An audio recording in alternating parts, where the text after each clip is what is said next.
여러분 안녕하세요. 안녕하세요. 네, 저 백현주라고 합니다. 박수 한번 크게 주세요.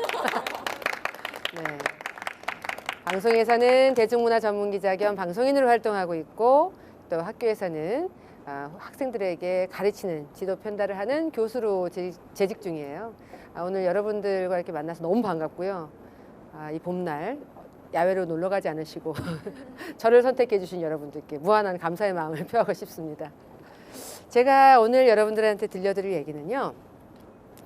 그러니까 방송 기자를 하고 싶어 하시는 분들에게 내가 이렇게 했더니 이렇게 되더라고요 라는 어떤 경험담과 또 목표치를 향해 가는 수칙 같은 거 이런 것들을 같이 버무려서 맛깔스러운 김치처럼 이렇게 얘기를 해드릴 예정이에요. 여러분들 저라는 사람을 처음 방송에서 봤을 때 제가 어떤 모습이었나요?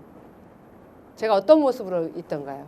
처음 봤을 때 뉴스에 나오는 거 그래요. 제가 뉴스를 정말 많이 하죠. 뉴스를 많이 하는데 그 가운데 이제 예능 프로그램도 해요. 어떤 사람들은 저한테 그것도 기억을 하시더라고요. T자로 시작하는 매체, 케이블 매체에서 예능 프로그램을 할 때 그때 이제 요즘에 우리나라의 국민 MC라고 하는 김성주 씨, 성대현 씨 이런 분들하고 같이 했던 프로예요. 거기에서 관상학자분이 나오셔가지고 그 연예인분들의 관상에 대해서 풀이해주는 그런 거였어요. 그러니까는 이런 관상은 이런 게 좋은데 스타들 중에 이렇더라. 이런 식으로 그러니까 일반적인 것과 연예인들의 일상에 대해서 같이 이렇게 나와서 얘기하는 거였는데 제가 가위바위보를 해서 당첨이 돼가지고 얼굴 점의 위치에 따른 흉과 복에 대해서 얘기를 하는 걸 했는데 얼굴에 잔뜩 깨소금처럼 붙였었어요. 점 스티커를. 근데 그거를 보고 기억을 하시는 분들이 있으시더라고요. 되게 재미있으셨대요. 근데 저는 그렇게 어떻게 보면 망가진 거잖아요. 얼굴에 잔뜩 점을 붙여봐. 점 스티커를 시커먼 점 스티커 더덕더덕 붙이면 여자로서는 아름다움과 거리가 멀죠. 뭐야 막 이럴 거 아니에요. 근데 저 그 프로그램 했을 때요. 봤다는 분들 많았을 때 되게 반가웠어요. 되게 반가웠어요. 왜? 저를 기억하시는 분들은 저의 뉴스에 나와 있는 정형화된 그런 모습을 많이 기억을 하시잖아요. 근데 제게 있어서는 이미지 변신의 호기였던 거예요. 너무 좋은 기회였던 거예요. 그래서 가위바위보에서 내가 지기를 너무 바랬는데 다행히 졌고 망가뜨리면서 얼굴 전체에 점도 붙여볼 수 있었고 웃음을 줄 수 있는 그런 롤을 맡아봤어요. 그래서 저는 그게 너무너무 즐거운 기억이고 이미지 변신에 아주 색다른 그런 추억 이런 걸로 남아있어요. 저는 기자라는 직업에 대해서요 굉장히 소명의식을 갖고 일을 합니다. 어떤 분들은 저한테 이렇게 얘기를 하죠. 아직도 연예계에서 일을 한다 그러면 우리나라의 그 선입견 있잖아요. 오랜 가치관 속에 뿌리 깊게 박혀있는 선입견. 딴따라들. 딴따라와 함께하는 일. 저를 보면 얘기합니다. 연예인 많이 만나서 좋으시겠어요. 그게 연예인 많이 만나서 좋으시겠어요. 이게 아니고요. 연예인 많이 만나서 좋으시겠어요. 약간 이게 이렇게 내려다보는 것처럼. 근데 연예인은 사회 구성원이 아닌가요? 맞죠? 사회 구성원이죠. 연예계는 각 사회 분야의 한 분야죠. 거기에서 일을 하는 종사자들이죠. 그죠?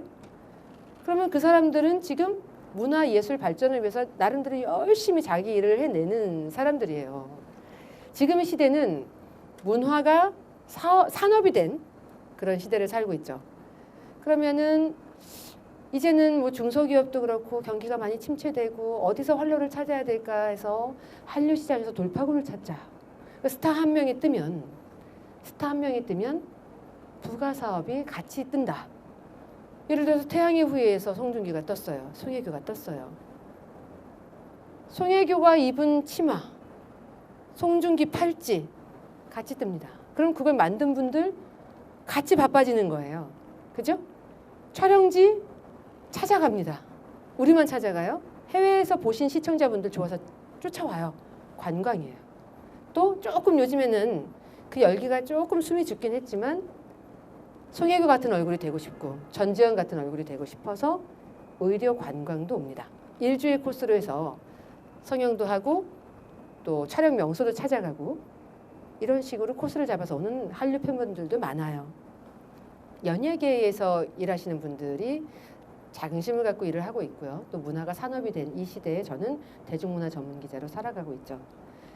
그러니까 아직까지도 저는 선입견과 맞대면을 해야 되고 그것을 이겨내서 새로운 이미지를 또 구축을 해서 저 다음 세대 후배들이 일을 할 수 있게 좀 더 편한 터전을 만들어주는 게 저의 몫이기도 한데요.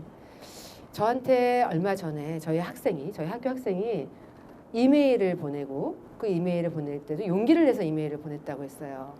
이메일을 보내고 찾아오고 만나자 제가 그랬어요. 만나자 그래서 저를 찾아왔죠. 뭐였냐면 기자가 되고 싶은데요. 기자 저 같은 사람이 할 수 있을까요? 라는 질문을 가지고 긴장된 마음으로 저를 찾아온 거예요. 그래서 제가 물어봤어요. 기자는 뭘 하는 사람인데?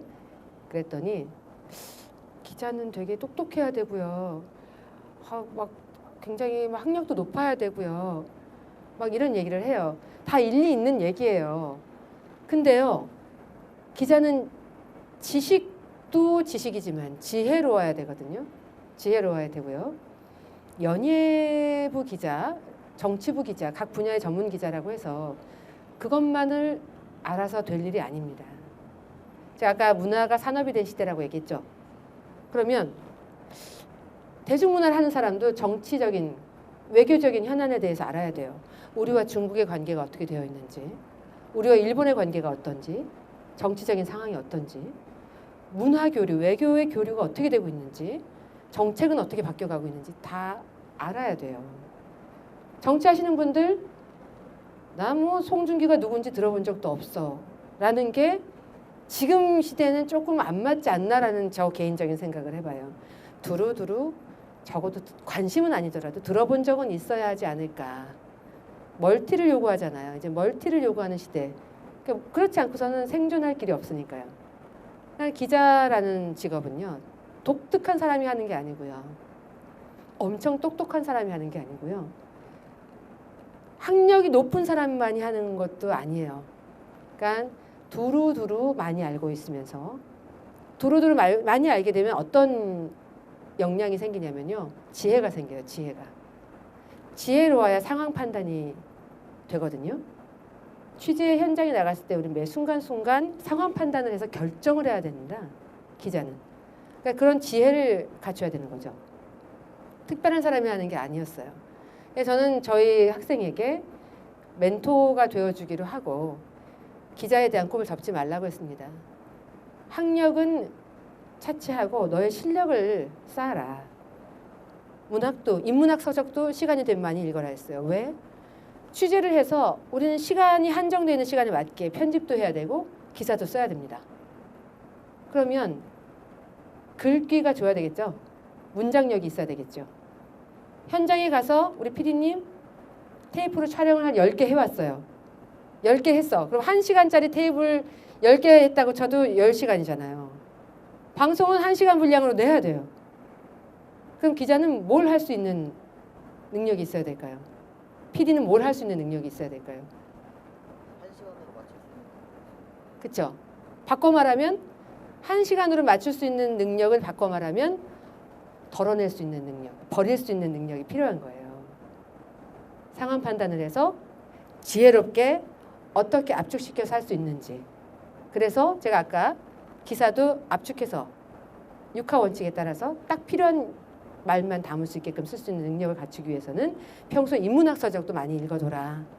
학위증에 연연하지 말고 인문학 서적을 많이 읽어둬라라고 했고요. 두 번째, 영화, 뮤직비디오, 드라마 많이 봐라 그랬어요. 그래야만 보는 눈이 커지거든요. 보는 눈이 있어야만 내가 촬영해 온 거를 그 시간 분량에 맞게끔 편집할 수 있는, 버릴 수 있는 능력이 생깁니다. 잘 버리는 게 능력이에요. 왜? 내가 촬영해 온 거 거기에 대한 집착을 하거든요. 이거 너무 잘 찍었는데 아깝다. 나 이 사람에 대해서 인터뷰 이렇게 너무 잘했는데 이거 다 실어주고 싶다. 예를 들면 저희가 전문가 인터뷰를 해요. 어떤 평론가 인터뷰를 합니다. 그 사람하고 1시간 인터뷰를 했는데 1시간이 특강이야. 버릴 수가 없어. 이거 다 시청자들한테 들려주고 싶은 거예요. 고민합니다. 어떻게 해야 되지? 어떻게 해야 되지? 그래서 2분 반짜리 뉴스 리포트를 내는데 인터뷰만 한 40초, 50초 넣어요. 난리 납니다. 그거는 기사의 구성에 좀 안 맞아요. 왜 난리 날까? 집중력이 떨어지는 거죠. 뉴스 리포트는 특별한 기획 기사가 아닌 이상은 길게 쓰질 않거든요. 그러면 글도 일목요연하게 와닿게 써야 되고 편집도 영상 구성도 딱딱딱 아주 엑기스만 뽑아서 눈에 와닿게 각인되게 해야 되니까. 평소에 학위증이 아닌 영화, 뮤직비디오, 드라마 혹은 다큐멘터리, 책도 너무 복잡한 게 싫으면 만화책도 괜찮다고 했어요. 그렇게 해서 나의 상상력과 문장력을 키울 수 있는 그런 실력이 필요하다는 얘기를 했습니다. 저는 방황하는 시간이 많았을 것 같아요? 없었을 것 같아요? 많았을 것 같아요? 없었을 것 같아요? 없었을 것 같아요? 없었을 것 같아요? 땡땡땡. 빙고. 맞추셨어요. 제가 왜 이제 부록을 넘어섰는데 부록을 넘어선 제 또래들보다 많이 조금 깊이 있게 아냐면 방황을 많이 했기 때문이에요. 방황하는 시간에 내가 탈선을 했더라면 많이 알기 어려웠을 거예요. 방황하는 시간 동안 내가 내 길을 가기 위해서 가면서 지치고 힘들 때 때때로 내가 좋아하는 영화 보고 뮤지컬 보고 책 보면서 일탈을 즐겨왔기 때문에 그래서 조금 더 견문이 넓고 지혜롭다라고 많은 분들이 얘기를 해주시는 거거든요. 방황의 시간이 많았다는 건 그만큼 직진해서 얘기하면 되는 일이 없었다. 되는 일이 없었다. 나를 알아봐주는 사람이 없었다는 얘기하고 똑같은 거예요. 저요 어떤 분은 저한테 그런 얘기도 했었습니다. 네가 뭘 한다고? 뭐 앵커를 하고 기자를 해? 이야, 내가 많이 뽑아봐서 아는데 넌 안 된다. 네가 되면 내 손에 장 짓는다 얘기하셨어요. 아주 대선배님이셨어요. 네. 아주 대선배님이셨어요. 저한테 그렇게 직진해서 얘기하고 싶지가 않은데 어떤 그런 기준으로 저한테 얘기를 하셨는지 모르지만 그분의 고견도 제가 고견이라고 표현했죠. 소중한 의견이죠. 근데 저는 그분을 증오한 게 아니라 왜 날 안 된다고 하지? 안 된다고 했으면 그 생각이 틀리다는 걸 보여줘야 될 거 아니에요. 그래서 오기가 생기더라고요. 내가 맞다라는 걸 보여주자. 내가 돼서 가자. 내가 돼서 보여주자. 그럼 되지.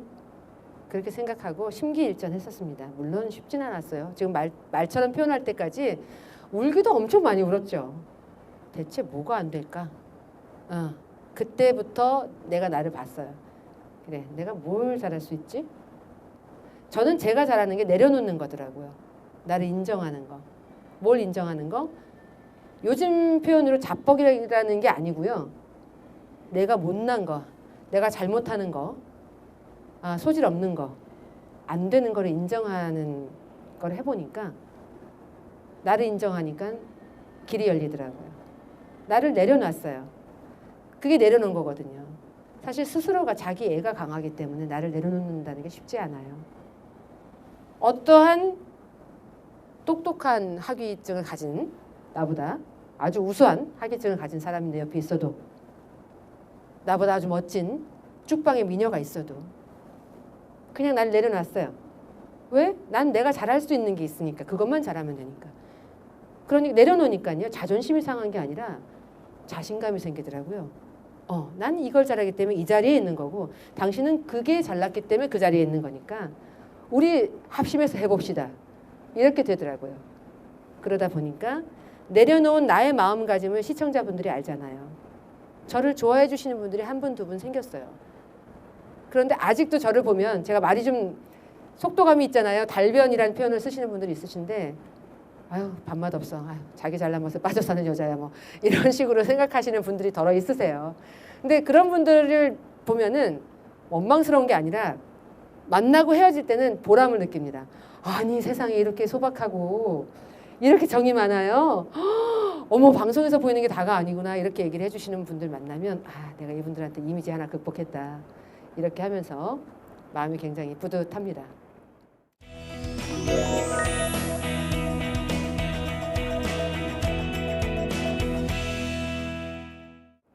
저는 일이 늦게 됐습니다.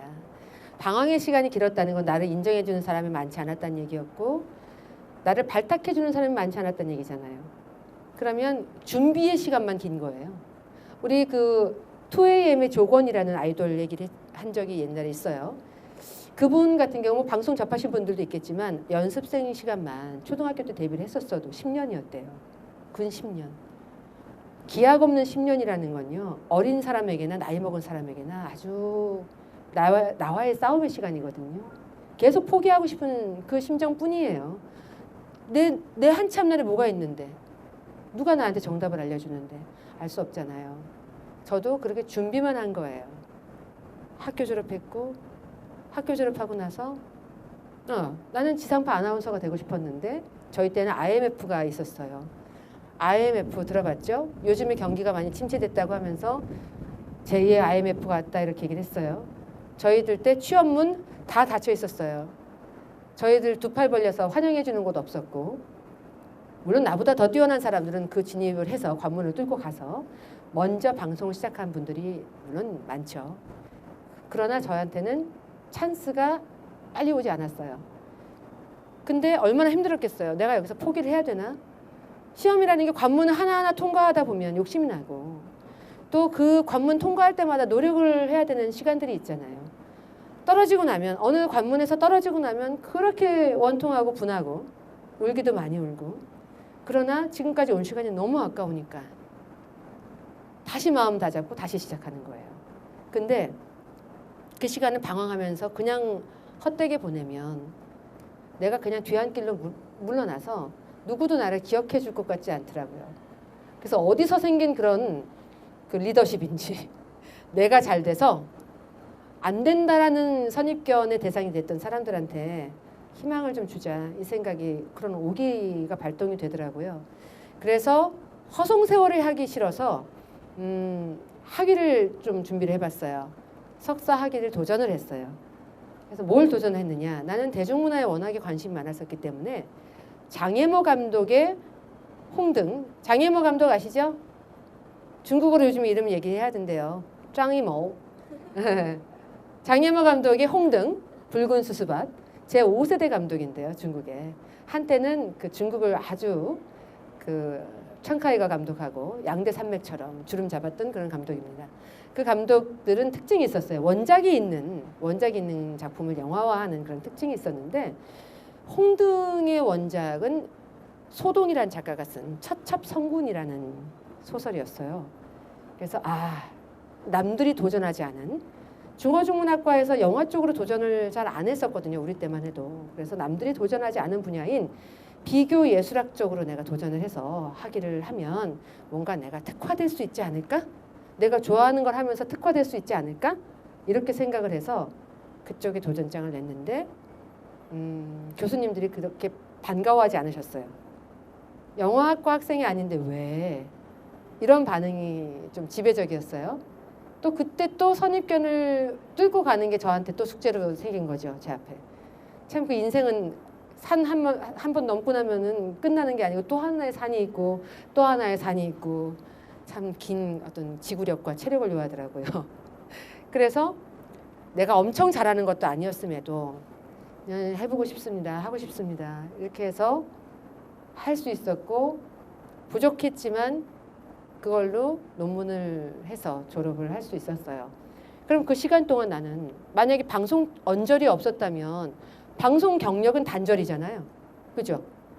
방송 경력 단절시키면 큰일 나죠. 방황하면서 나를 좀 같이 일하고 싶어하는 사람이 누가 있을까 여기저기 지원도 했습니다. 지상파 방송국 아나운서를 꿈꿨던 그때 당시 콧대 높은 저로서는 변두리라고 생각을 했습니다. 작은 방송사들은. 참 어이없죠. 철이 없는 마음이었어요. 20대 초반 중반이니 물론 성인이긴 한데 지금의 내 눈으로 봤을 때는 뭘 알았을까 싶은 마음이에요. 기고만장했습니다. 그래서 뭐 종교방송 쪽에다가도 지원하고 또 교통방송 같은 데도 지원하고 뭐 하여튼 등등 여러 방송사, 지방 방송사도 지원하고 시험 보러 가고 떨어지고 최종까지 갔다가 합격된 줄 알았는데 또 떨어지고 이러면서 동시에 큰 배포와 연기를 경험을 하고 싶다, 겸하고 싶다라는 생각으로 연극 배우 활동을 겸해서 했습니다. 제가 연극 배우 경력이 있다는 거 아세요? 저 감춘 거 아니고 일부러 아직까지 저에 대해서 특별히 말할 수 있는 기회가 없었기 때문에 이제 얘기를 해요. 그래서 한 극단에서 극단의 공채였었습니다. 그래서 3일로 창고극장에서도 초극장 뮤지컬 주인공도 했었고요. 또 작은 연극에서 작은 캐릭터도 했었고요. 또 저의 동료 선배들이 할 때는 전단지 같은 것도 나누기도 했었고요. 티켓도 팔아봤고요. 손님 안내도 많이 해봤고요. 그러면서 라디오에 또 진행을 해야 되면 또 뛰어가서 라디오 진행도 했고요. 이러면서 제게 주어지는 일들, 나하고 일하자고 손 내미는 곳은 반가운 마음으로 달려가서 최선을 다해서 일을 했어요. 공개방송도 진행을 했었고요. 행사도 했었고요. 그 경매 같은 거 있죠? 경매 진행을 하는 경매 진행도 했었습니다. 경매사도 했었습니다. 그래서 내가 할 수 있는 일들은 나를 인정해 주는 곳은 어디든지 달려가서 경력을 쌓았어요. 경험도 쌓았고요. 경력도 쌓았어요. 그 전까지만 해도 그래 나는 KMS 여기 아니면 아니야. 9시 뉴스 하고 말겠어. 내가 아니면 누가 해. 라는 말도 안 되는 자아 도취에 빠져있던 제가 스스로 알을 깨고 나와서 세상을 향해서 나를 알아달라고 도전장을 막 낸 거예요. 공부도 하고 학위를 따는 동안 방송 경력 쌓아야 되니까 여기저기에서 MC로 또 무대 위에서는 연극배우로 활동을 부단히 했습니다. 그렇게 한 해 두 해 차곡차곡 하다 보니까 저를 알아주는 백현주 일 잘한대 라고 얘기하는 곳이 하나둘씩 늘더라고요. 추천도 하고 막 이런 상황이 벌어지더라고요. 너무 고마웠었습니다. 정말 고마웠었습니다. 제가 일이 안 될 때는요. 어느 정도 사람 머피의 법칙이라는 얘기는 여러분 아무리 어려도 아시죠. 일이 안 될 때 어느 정도로 안 됐었냐면 전 라디오에서 그러니까 그 어떤 뭐 날씨라든지 혹은 교통 상황이라든지 이런 거 알려주는 일이라도 하고 싶어서요. 그것도 동시에 했었어요. 근데 안 되는 사람은 뭘 해도 안 되는 게 그 목소리로만 오디션 하는 거잖아요. 독감이 걸려가지고 목소리 테스트하는 날 목소리가 안 나오는 거예요. 그런데 또 갔다. 지원해서 날 불러서 간 거예요. 왜? 난 불렀으니까 간다 이거죠. 그리고 기대는 했어요. 혹시 그 시간쯤 되면 내가 목 감기가 좀 낫지 않을까? 갔는데 역시나 아주 극도로 허스키한 목소리로 걸걸한 목소리로 그 오디션을 본 거예요. 끝나고 나니까 그 담당 PD가 너무 안타까웠는지 감기가 많이 심하신가 봐요. 얼른 가셔서 쉬셔야겠어요. 정말 그 소리를 듣고 돌아서는데 나는 어쩌면 이렇게 해도 안 되니 눈물겹더라고요. 그랬던 일을 생각하면 백현주 일 잘하잖아. 백현주하고 하면 다 할 수 있어. 두 사람 뭐 캐낸데 이런 얘기가 이제 입소문이 나면서 한 사람 두 사람 알아주기 시작하고 입소문이 나니까 너무나도 보람이 있었습니다. 그러면서 욕심이 생겼어요. 보통 방송가에는 결혼을 해서 혹은 아이를 낳거나 30이 넘어가면 좀 밀려납니다. 그러면 내가 아무리 능력이 있어도 현실이 좀 가정생활을 겸해야 되니까 안 따라주면 많이 밀려나잖아요. 난 마이크 잡는 직업이 너무 좋은데 저 이 마이크 잡는 게 제 일생의 소원이었어요. 이 마이크 이게 뭐라고 이거 잡는 게 제 소원이었어요. 이거를 잡는 일을 저는 제 목숨이 허락하는 한까지 능력이 허락하는 한까지 너무너무 하고 싶어가지고 어떻게 하면 더 오래 할 수 있을까? 어떻게 하면 오래 할 수 있을까? 궁리를 하고 주변을 이렇게 시장을 들여다보니까 전문성을 띠면 좀 오래 할 수 있을 것 같더라고요. 그래서 제가 아까 장혜모 감독의 홍등으로 비교문학에서 탈고했다고 그랬잖아요. 논문을. 영화 쪽 전문 기자로 직종을 전향을 했어요. 한 방송사가 채널을 론칭하면서 제가 그쪽으로 이제 영화 전문 기자로 갈 수 있는 그런 기회가 생겨서 직종 전환을 하게 됐습니다. 근데 저한테 그때 이제 직종 전환을 했을 때 만났던 그 방송사의 한 분이 백현주 씨가 지금까지 했던 모든 경력 그리고 뭐 석사 학위 다 내려놓고 그냥 사회 초년생이란 마음으로 하실 각오가 있습니까? 라고 저한테 물어봤어요. 네 라고 얘기를 했습니다. 네 어려우실걸요? 아니요 저 석사 학위 제 정신적인 사치를 위해서 만족을 위해서 했던 것이고 스스로 부단히 노력하는 차원에서 했던 거지 이걸 내세우고 자랑단지를 삼고 싶어서 이걸 인정해달라고 그런 차원에서 했던 건 아니었습니다. 그리고 방송 경력 기자로 왔으면 초심으로 가야죠. 초심으로 배우겠습니다. 얘기를 하고 직종 전환을 했습니다. 정말 처음에 들어온 신입사원하고 똑같이 일했어요. 똑같이 일했어요.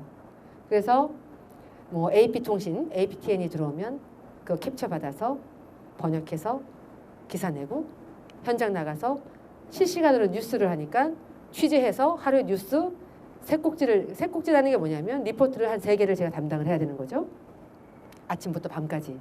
그때 처음에 입사했을 때 밤 뉴스가 10시에 끝났어요. 그때 연예 엔터테인먼트 전문 채널이었으니까요.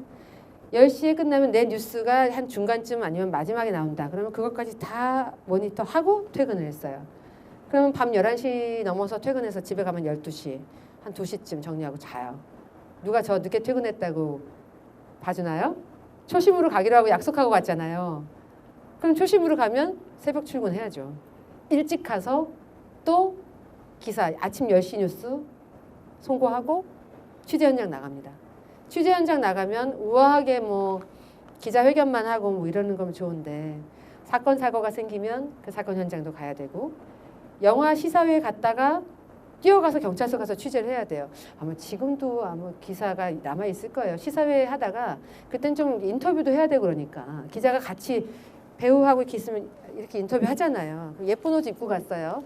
보라색 원피스에 그땐 좀 몸도 살이 좀 없는 편이었어가지고 하이힐을 신고 갔어요. 그랬는데 어떤 모 배우가 폭행 시비 논란에 휩싸여서 강남경찰서에 있다는 거예요. 저는 삼성동의 한 극장에 있다가 뛰어갔습니다. 취재 인력이 없는 관계로 뛰어가서 어떻게든 그분한테 처음 멘트를 받아야 되니까 열일 제치고 뛰어가가지고 그 앞에 서가지고 제가 마이크를 딱 들이댔어요. 이렇게. 근데 그게 타 매체에서 같이 찍혔을 거 아니에요. 보라색 짧은 미니 원피스에 거기다가 하이힐 신고 서서 마이크 대고 있는 제 모습은 제 사정을 모르는 사람은요. 방송하고 싶어서 환장한 모습이었어요. 어떻게든 뛰고 싶어서 환장한 모습, 난리가 난 모습, 난리 부르스를 치는 그런 모습이었어요. 근데 실상은 이면은 제 업무 환경이 그랬던 거예요. 억울하기도 했죠. 한편으로는. 나 공부 이만큼 했는데 방송 경력 이만큼 됐는데 연극도 이렇게 활동 오래 했는데 근데 내가 다 배제가 돼야 되고 연봉도 그만큼 대우 못 받고 그러고 들어가야 된다니. 근데 그 생각이 길어지면은 내 속만 상해요. 그런 생각은 고리를 끊어버리는 겁니다. 과감하게. 아니야. 생각하지 말자. 또 한 1년, 2년 하다 보면 또 나만의 길이 열리겠지. 그렇게 하다 보니 이제 포털 전성시대가 열립니다. 요즘에 얘기 많이 하죠. 포털이 언론사보다 더 힘이 세다. 이런 얘기 많이 하잖아요. 포털 전성시대가 열리면서 그 네이버나 뭐 다음이나 이런 포털의 굵은 글씨 검색어 1위를 만드는 기사를 만들어내야 되는 소위 말하는 특종을 만들어내야 되는 이런 시스템에 저희 기자들이 내몰리게 됩니다. 저 역시 예외일 리가 없겠죠. 영화 전문 기자로서 영화 칼럼만 우아하게 쓸 줄 알았더니 사건 사고 현장에 같이 막 휘말리면서 저도 몰랐어요. 마치 그 천생연분을 만난 것처럼 나한테 그런 재주가 있는지 몰랐어요. 사건 사고를 발굴해내면서 그 이면을 단독 취재하는 그 희한한 재능이 저한테도 있더란 말이죠. 포털 전성시대에 제가 빛을 발하기 시작을 했습니다. 나가는 족족 특종이 걸리는 거예요. 취재원들이 저에게 큰 도움이 되면서 어머 제가 뭐 저 특종 주실래요? 이러고 다닌 것도 아닌데 저하고 일면식도 없는 사람도 저한테 수소문을 해서 연락을 해서 제보를 해서 제가 그걸 취재를 해서 특종을 낼 수 있는 그런 상황이 열리더라고요. 특종을 계속하다 보니까 제 이름 앞에 어느새 특종 기자라는 수식어가 생겼고요. 저는 분명히 케이블 방송사의 취재 기자였는데 저를 지상파 방송사 연예 정보 프로그램에서 앞다퉈 인터뷰를 데리고 가는 상황이 됐어요. 왜? 특종을 했으니까. 특종 기자니까. 그걸 담당한 기자니까 취재 비하인드를 들어보려고 제 입을 빌려서 말하고 싶으니까 인터뷰 요청이 쇄도하는 거예요. 그러더니 여기저기서 우선 주부님들부터 알아보기 시작해요. 아침 방송을 중심으로 나갔더니. 그러고 나니까 이제 밤 방송 요즘에 뭐 폐지가 되고 했습니다만 밤에 하는 연예 정보 프로그램들에서 저를 데리다가 인터뷰했을 거 아니에요. 남녀노소가 다 알아보기 시작합니다. 그러더니 아주 희한한 일이 생겼어요. 공중파 방송국에서 프로그램을 론칭하는데 저한테 코너 MC를 할 수 있겠냐는 거예요. 코너 MC? 할 수 있죠. 취재 나가는 길이었어요 그때. 운전하면서 이제 이어피스로 막 이제 통화를 하면서 아유 만들면 하죠. 만들면 하죠. 그리고 끊었어요. 그리고 사실 생각 안 했어요. 근데 한 달쯤 있으니까 저기 생생 비빔밥이라는 프로그램이 만들어지는데요. 저기 기자님 요일이 언제 가능하세요? 이러는 거예요. 이 현실로 다가온 거예요. 생생 비빔밥이요? 거기에 모든 게 있다는 거죠. 시사, 뭐 연예계, 뭐 사건 다 있기 때문에 비빔밥이라고 일단 가제가 그렇대요. 가만히 있어보세요. 제가 요일은요. 일단 금요일로 해주세요. 급히 잡은 거예요. 왜냐하면 일단 주말은 큰 이슈거리가 없는 한은 취재가 바쁘지 않잖아요. 금요일 저녁은 가능하겠더라고요. 그래서 금요일 저녁으로 해주세요 라고 하고 며칠 뒤 금요일이 된 거예요. 제 방송 날짜가. 근데 한 달도 안 돼서 프로그램 이름이 확정이 됐는데 그게 생생정보통이었어요. 생생정보통. 그래서 저는 별로 안 좋아했었던 분하고 코너를 같이 하게 됐었어요. 원래 그 전까지만 해도 저도 선입견을 갖고 있어가지고 아주 지금 국민 MC로 떠오른 전현무 씨 그분하고 저하고 같이 하게 됐어요. 저는 별로 안 좋아해서 같이 코너를 했는데 한 2달은 얘기를 안 했던 것 같아요. 그 친구는 이제 저를 기자니까 또 이제 무섭게 생겼다고 멀리하고 저는 또 전현무라는 사람이 좀 지금은 그게 국민적인 사랑을 받는 캐릭터가 됐지만 그때만 해도 저도 아유 이게 철도 많고 저렇게 생겼지 막 이래서 같이 코너를 해도 2달간은 서로 별로 밥 먹은 적도 없었고 사전에 뭐 얘기를 맞춘 적도 없었고 물론 저도 취재를 하고 부랴부랴 막 그 생방송을 들어가야 되니까 거울도 못 보고 들어갔어요. 그래서 그때 화면 찾아보면 기가 막혀요. 이게 내 얼굴이야 싶을 정도로 그 엉망진창채로 막 들어간 적도 많았었고요. 근데 서로가 별로 안 좋아하니까 안 맞추고 합을 안 맞추고 생방을 했잖아요. 티격태격 했을 거 아니에요. 그 날것의 모습이 시청자분들한테 또 새롭게 다가갔나 봐요. 그래서 인기를 막 얻기 시작한 거예요. 그래서 처음에 시작할 때는 코너가 되게 많았습니다. 근데 코너가 다 없어지고 어느 날 보니까 우리 코너만 살아있는 거예요. 그래서 제가 그 코너를 1년 반 전현무라는 친구하고 했던 거예요. 전현무라는 MC하고. 그러고 나서 없어지는 건가 했는데 도경환 아나운서하고 또 하게 되더라고요.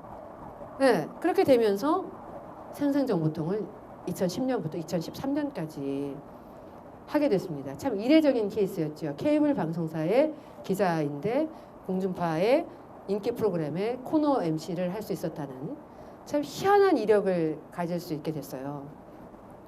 저는 참 독특한 그런 행보를 갖게 된 케이스죠.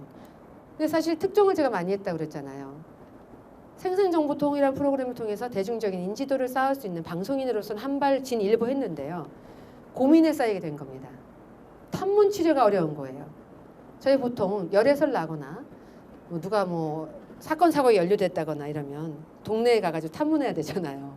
근데 어느 날인가 지방을 가가지고 제가 약간 그 농촌 같은 데 가서 했는데 어르신한테 이게 문 열고 들어가서 가게에 가가지고 문 열고 딱 들어갔더니 어머 기자님 오셨네 이러는 순간 아 나는 이제 이 길을 더 이상 가기는 어렵겠구나. 내가 누군지 너무 이제 정체가 드러난 상황이 되니까 이제 이 길에서 탐문 취재, 밀착 취재가 쉽지 않겠구나 생각을 했어요. 세탁소문을 열고 들어가도 어머 백 기자님 왔다 이렇게 되니까 미용실 가도 어머 기자님 오셨어요 이렇게 되니까 안 되는 거잖아요. 그래서 제가 탐문 취재를 하는 그 특종 파파라치를 해서 기사를 쓰는 그쪽 일은 여기까지라고 생각하고 이제 접었습니다. 그러면서 방송인 겸 대중문화 전문 기자로 활동을 하게 됐는데요. 그렇게 하면서 평론, 뭐 칼럼 이런 걸 같이 겸했을 거 아니에요.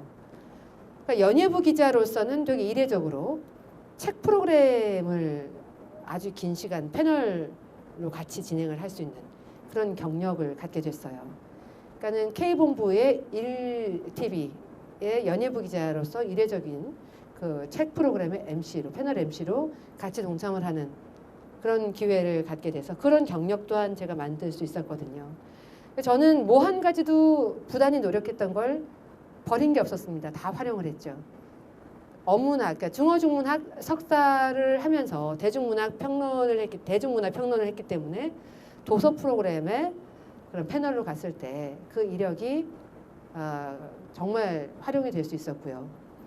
또 여러 사람들이 저에게 신뢰를 할 수 있는 내려놓는 자세로 시작을 했기 때문에 저에게만큼은 얘기를 하고 싶어하는 그런 마음을 열어주더라고요. 그러니까 저도 모르는 분들이 제 연락처 수소문해서 막 제보하고 그랬다고 그랬잖아요. 사람이 하는 일은요, 사람이 답이에요. 특별한 거 없습니다. 모든 일은 사람이 만드는 거거든요. 저도 여기까지 올 때 다른 사람들이, 제 주변에 있는 사람들이 만들어준 거예요. 그러니까 진정성 있게 나를 내려놓기 시작을 했더니 거기에서 나를 알아주는 사람들이 하나둘씩 생겼고, 거기에서 경력이 생겼고, 그 사람들이 나한테 살 길을 열어줬어요. 그렇게 되다 보니까 새로운 이력들이 나한테 하나하나 붙었고요. 방송인이 되고 도서 프로그램 패널까지 하게 되고 이러다 보니까 강의 시장에서 저한테 콜이 오기 시작을 했습니다. 기자님 말씀 너무 잘하시고요. 인문학적인 소양이 깊으셔서요. 강연을 요청하고 싶습니다. 그렇게 되다 보니까 정말 부지런히 발바닥에 닳도록 전국을 다니면서 강연을 많이 하고 다녔어요. 또 그러다 보니까 강의 좀 괜찮게 한데 이 소문이 나니까 대학교에서 초빙 교수로 모시고 싶습니다 라고 해서 또 그게 또 인연이 닿았고요. 지금은 또 다른 학교에 인연이 닿아서 교수로 있습니다.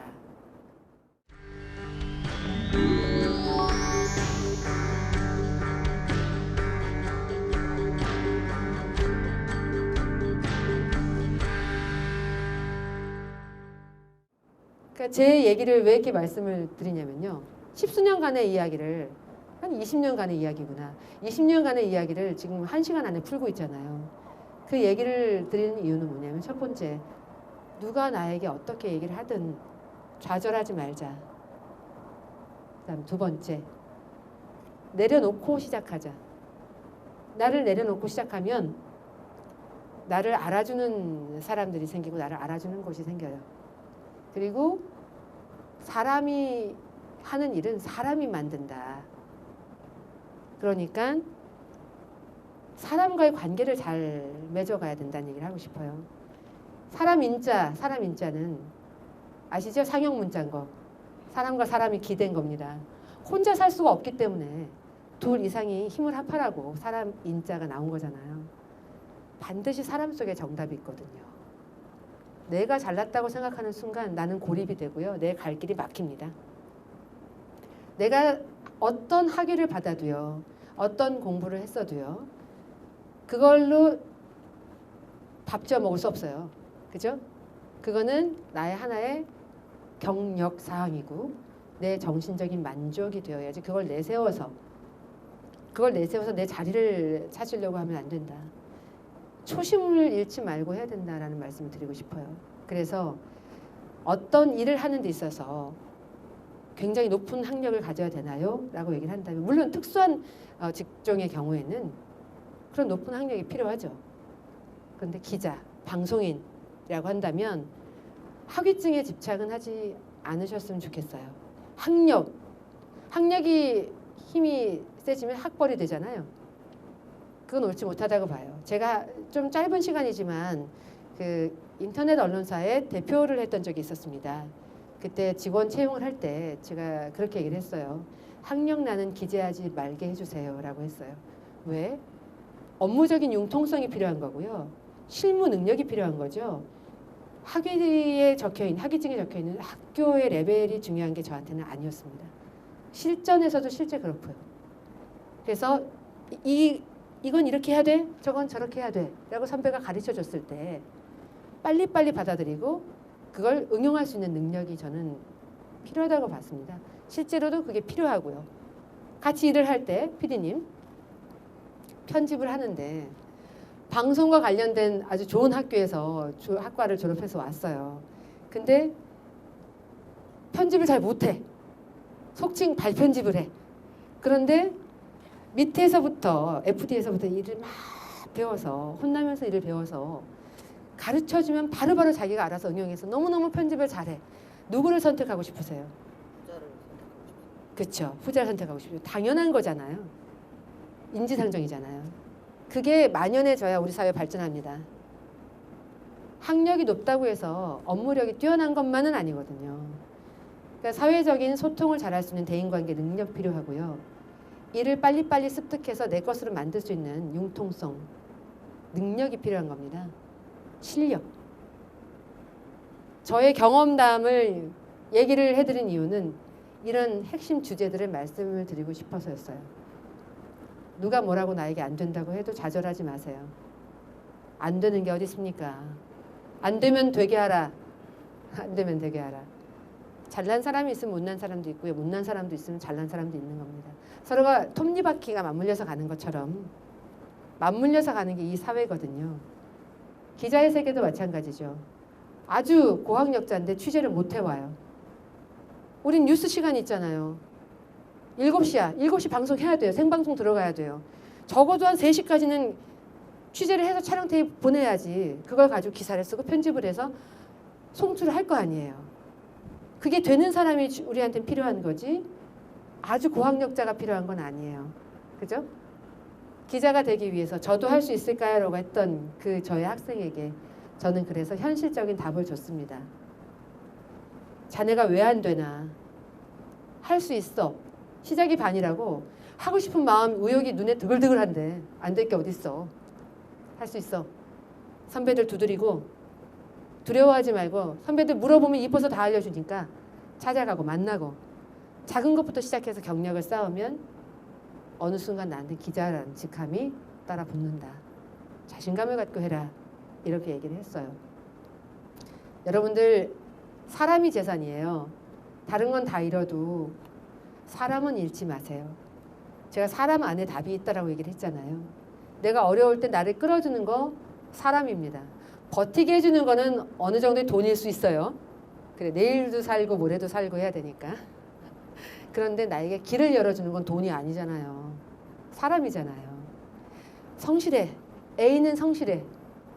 일 너무 잘해. 한번 해봐. 누군가 추천해 줄 수 있는 사람. 나를 믿어주는 사람. 그러면 내가 노력해서 그 관계를 형성을 해야 되겠죠. 왜 세상은 나를 알아주지 않는 것일까? 난 이만큼 노력을 했는데 이렇게 했는데 라고 하면은 안방대장 됩니다. 자기 홍보도 하세요. 저 이만큼 뭐뭐 했고요. 친한 선배나 혹은 자기가 선망하는 선배가 있거나 지인이 있으면 찾아가세요. 두려워하지 말고 찾아가세요. 내가 잘할 수 있는 걸 어필하세요. 그러면 기억합니다. 엄청나게 깊이 새기진 않아도 기억을 해요. 그러다 어느 순간 누가 일 잘하는 작가 없어? 물어보죠. B가 작가, 그래, 맞아. 작가 아카데미 나와가지고 뭐 했다고 그랬어. 걔 다큐멘터리 잘해. 이러면서 추천하게 돼요. 거기서부터 하나의 경력이 시작이 되거든요. 거기서 또 일 잘한다고 느끼는 사람 한 10명 되잖아요. 마치 피라미드처럼 10명이 또 10명이 되고 또 10명이 또 10명이 되고 하면서 순식간에 나의 인지도는 그 분야에서 높아집니다.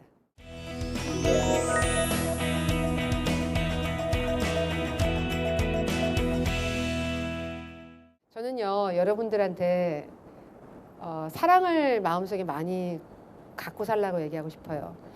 애정어린 눈빛으로 뭐를 바라봐야 그래야만 기자도 할 수 있고요. 그래야만 대중문화, 방송 혹은 공연, 예술 그쪽 일을 할 수 있어요. 특히 이제 기자라고 하면 남의 일을 다 까기만 해야 될까요? 아니거든요. 감추는 미덕이 필요합니다. 뭐냐면 저희가 다루는 그분들이 다 각각 개개인의 삶을 살고 있잖아요. 인격체잖아요. 가족이 있고 그분의 개인의 인생이기도 하고 그렇기 때문에 소중히 다뤄야 되고요.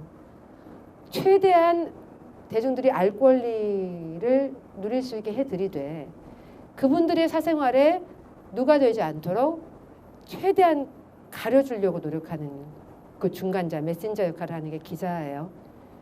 그러려면 사랑이 없이는 안 됩니다. 사랑의 눈으로 보지 않으면 안 되고요. 그 마음에서 진정성이 없으면 그 사람이 오는 걸 싫어해요. 저는 일을 하면서 가장 보람이 있었던 건요. 어떤 좀 애사를 겪은 연예인 혹은 좀 좌충우돌이 많아서 힘든 시기를 보내고 컴백을 하려고 하거나 혹은 집거 중인 연예인, 대중문화 하시는 분들이 백현주 기자하고는 얘기하고 싶어요 라고 했을 때는 정말 굉장히 보람을 느꼈습니다.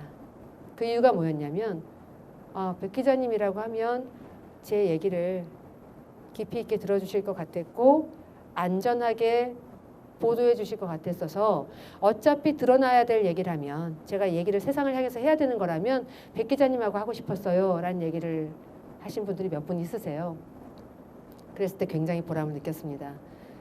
진정성을 느끼신 거죠. 기자가 되려면 그 진정성을 가지고 해야 된다는 건 저는 뼈저리게 느꼈고요.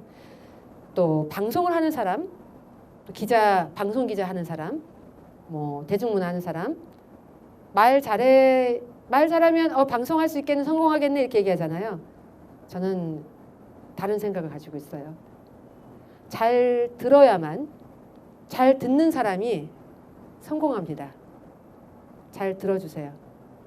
상대방의 이야기를 잘 듣는 사람만이 제대로 된 얘기를 할 수 있고요. 제대로 된 글을 쓸 수 있습니다. 그럼 제대로 소통할 수 있겠죠. 굿 리스너가 돼야만 제대로 된 대중문화 쪽에 일을 하는 전문가가 될 수 있습니다. 여러분들도 보람 있는 삶을 위해서 부단히 자기와의 그런 데이트를, 자기 속에 있는 자기와의 데이트를 즐기세요. 데이트 맨날 즐겁지 않아요. 맨날 즐겁지 않아요. 힘들어요. 어떤 때는 데이트 비용 너무 아까울 때도 있어요. 돈이 바닥났어. 은행 잔고 바닥났어. 근데 영화는 봐야 돼. 저 친구가 밥 사면 난 영화표를 사야 돼. 힘들어요. 근데 어떤 때는 꽃이 펴. 둘이 만나서 너무 놀고 싶어. 막 기다려져. 그런 거하고 마찬가지로 내 안에 있는 나와 부단히 부지런히 데이트를 하세요. 다시 말하면 세련된 말로 하면 자기와의 싸움인데요. 그렇게 해내서 내 인생의 깃발을 꽂으세요. 안 된다는 거 없습니다. 안 되는 게 어디 있습니까? 안 된다고 얘기하면 그분을 증오하지 마시고 스스로 오기를 가지고 된다는 걸 보여드리세요. 됩니다 저 라고 보여주시면 성공한 인생을 향해 간 겁니다. 여러분들 다 힘내시고요. 저도 응원하겠습니다. 오늘 제 강의 열심히 들어주셔서 너무 감사합니다. 고맙습니다.